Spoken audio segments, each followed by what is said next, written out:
আসসালামু আলাইকুম রহমতুল্লাহি ওয়া বারাকাতুহু। তো আজকে আসছি হচ্ছে ওদের গাজীপুর টঙ্গী ইজতেমা ময়দান, বিশ্ব ইজতেমার ময়দান, যেখানে ইজতেমার সময় ইজতেমা হয় সারা বাংলাদেশ থেকে শুরু করে সারা বিশ্ব থেকে এরকম আপনার মুসলমান যারা আছে তারা এই ময়দানে সমাবেত হয়। তো আজকে মূলত আসছি আমরা, পাহারা ছিল আমাদের মহল্লার।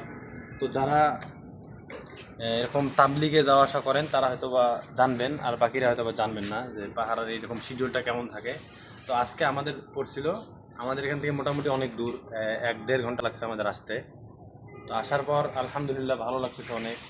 আর এরকম যে এখন দেখতেছেন ফাঁকা, ইজতেমার সময় এই জায়গাগুলো হয়তো বা বাংলাদেশের দেখা যায় প্রতিটা ইঞ্চি ইঞ্চি প্রতিটা কোনা কোনা ভরে যায়। একটা এরকম তিল ঠাই আটে না এই মাঠগুলোতে, রাত্রেবেলা দেখা যাইতেছে না, কিন্তু এই দিক দিয়ে যতদূর দেখা যাইতেছে এই পুরোটাই হচ্ছে এই ইজতেমার মাঠ। এদিক দিয়ে নতুন আজকে আসার পর আমরা দেখলাম এই পাশে আমাদের নতুন বিল্ডিংয়ের শেডের কাজ হয়ে গেছে আলহামদুলিল্লাহ। আর এটা হচ্ছে কথা। আর আমরা এখন আমাদের আমির সাহেব কথা বলা হয়েছে, উনি আমাদেরকে পাহারার জন্য বলে দিছে আমরা 1টা থেকে মূলত 3টা পর্যন্ত পাহারা দেবো, তারপর কিছুক্ষণ রেস্ট নেওয়ার পর ইনশাল্লাহ সেহেরি করে এখান থেকে রওনা হবো আবার। তো আমাদের পাহারা দিছে ওই দিকে, ওটা হচ্ছে পূর্ব দিকের গেটে আমাদেরকে পাহারা দেওয়ার জন্য দেওয়া হয়েছে। আমরা ইনশাল্লাহ যাইতেছি ওই দিকে এখন। আর আমাদের গেটের ওই দিক যাই আমরা আবার ইনশাল্লাহ কথা। তো আলহামদুলিল্লাহ রাত্রেবেলা এসে ওই জায়গায় এত একটা প্রশান্তি, এরকম বাতাস যে বইতেছে রহমতের বাতাস। আসলে যারা দিনের লাইনে আছে, যারা দিন বুঝে এবং যারা দিনের মজা পাইছে তারাই বুঝবে ইনশাল্লাহ এই জিনিসগুলোর কত শান্তি। যে এরকম আমরা রাত এখন মোটামুটি 1টা 20 বাজে। তো এই সময়টা আমাদের এই রোজা রমজান, এখন রোজা রমজান মাস চলতেছে, আমাদের থাকার কথা ছিল ঘরের মধ্যে শুয়ে, বিছানার সময়। এখন শীতের শেষকাল, এই সময়টা শীতও পড়তেছে, তো কম্বলের নিচে। তো সেইটা বাদ দিয়ে আমরা আসছি ইজতেমার ময়দানে, কারণ সেটা হচ্ছে এই দিনের মজা। তো আলহামদুলিল্লাহ এটা শুধু অন্তরের মজা নাই, যে শরীরের মধ্যে এত একটা তৃপ্তি লাগতেছে এরকম ইজতেমার ময়দানে যখন এত রাত্রে হাঁটতেছি। উদ্দেশ্য হচ্ছে আল্লাহ তাআলার যে আমানত, এরকম ইজতেমার ময়দান পবিত্র জায়গাটা পাহারা দেওয়ার উদ্দেশ্যে। তো হাঁটতেছি, একটা সুন্দর প্রশান্তিময় বাতাস এসে লাগতেছে শরীরে, আলহামদুলিল্লাহ হৃদয় শীতল হয়ে যাচ্ছে। তো ইনশাল্লাহ আপনারা যদি সময় পান, যে যতটুকু সময় পাবেন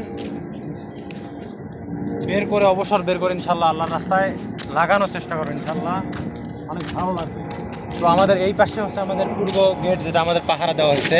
মূলত 1টা থেকে 3টা পর্যন্ত পাহারা আমাদের, তারপরে আমরা ইনশাল্লাহ রেস্ট নিয়ে সেহরি করার পর আমরা আবার বাড়ির উদ্দেশ্যে রওনা দেবো। তো আমরা গেটের ওই দিক যাইতেছি আর কি।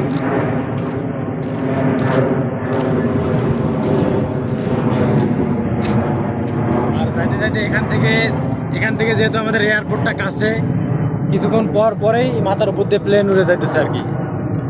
মোটামুটি দেখা যায় একটু, তবে দেখা কম গেলেও শব্দটা শোনা যায়। আর আমাদের দক্ষিণ গেট দেখা যাইতেছে, এখান থেকে মনে হইতেছে ফাঁকা পুরাপুরি। তো আমাদের যেহেতু পাহারা দিছে ইনশাল্লাহ যাইতেছি।